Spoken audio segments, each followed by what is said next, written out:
The media has described King Charles's hosting of President Trump at Windsor Castle as an exercise in tiara diplomacy, a luxurious state banquet, where priceless royal jewels were very much part of the message.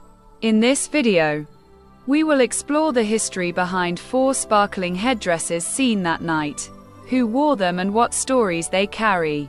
From a Victorian scandal to the family heirloom treasure. These tiaras are more than costly jewels, they are history, written in gems. The Queen Consort chose a piece with a dramatic past, the Belgian Sapphire tiara. But this dazzling jewel didn't begin life as a crown, it was originally a necklace, once owned by Princess Louise of Belgium, the troubled daughter of a king, who ultimately died in exile and poverty. Louise was an interesting character, a beautiful spendthrift, who constantly scandalized European high society. Her husband Prince Philip of Saxe-Coburg and Gotha challenged her lover to a duel but lost.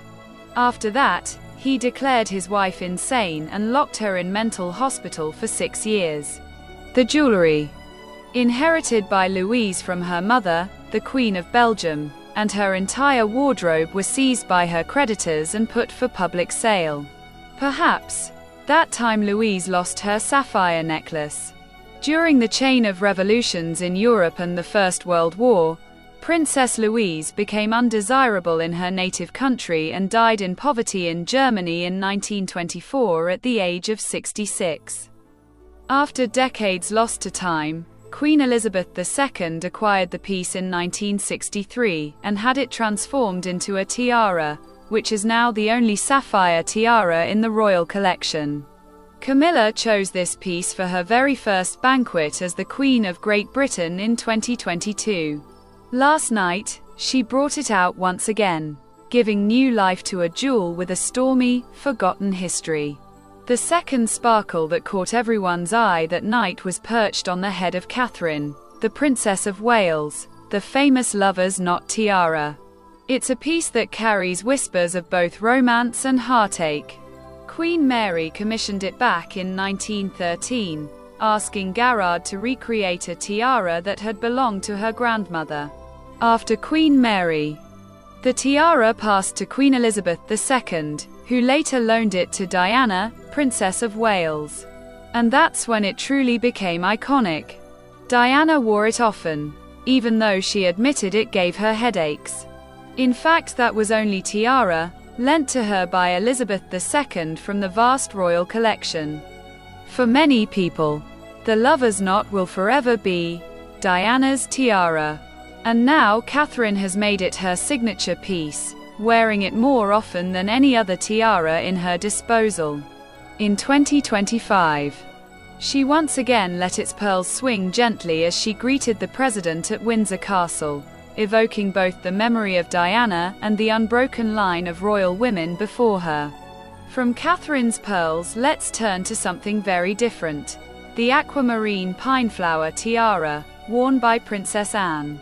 This tiara is pure Art Deco elegance, created by Cartier in the late 1930s. It was once the property of the Queen Mother, who later passed it down to her granddaughter as a wedding gift. Anne, ever practical, didn't hesitate to reshape it to her liking. She had the central flower element removed and made into a brooch.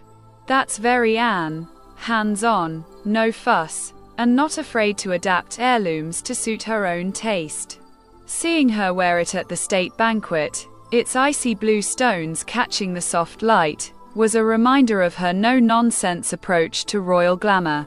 She wears these jewels not as fairy tale ornaments, but as part of her working uniform. And then there was the Duchess of Gloucester, Birgit, who brought out one of the true hidden gems of the royal collection, the Gloucester honeysuckle tiara. Queen Mary had this one made just after her husband became king, and it's an ingenious piece because the central element can be swapped out for different gemstones.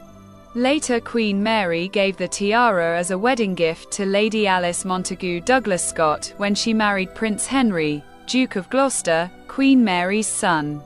Princess Alice became known as the oldest member of the British royal family, as she died at the age of 102. After Princess Alice, the tiara remained in the Gloucester family. Worn by her daughter-in-law, the current Duchess of Gloucester. For this banquet, the Duchess chose a simpler version, without a dramatic centerpiece, which gave the tiara a delicate, floral grace. The honeysuckle motif is a reminder of Queen Mary's love of nature-inspired jewels, and of the Gloucester's quiet but steadfast role in the royal family. If you liked this video, let me know which tiara you'd like me to cover next, maybe more unseen ones, or ones from foreign royalty. And don't forget to subscribe and hit the bell for more stories from the Jewellery Box.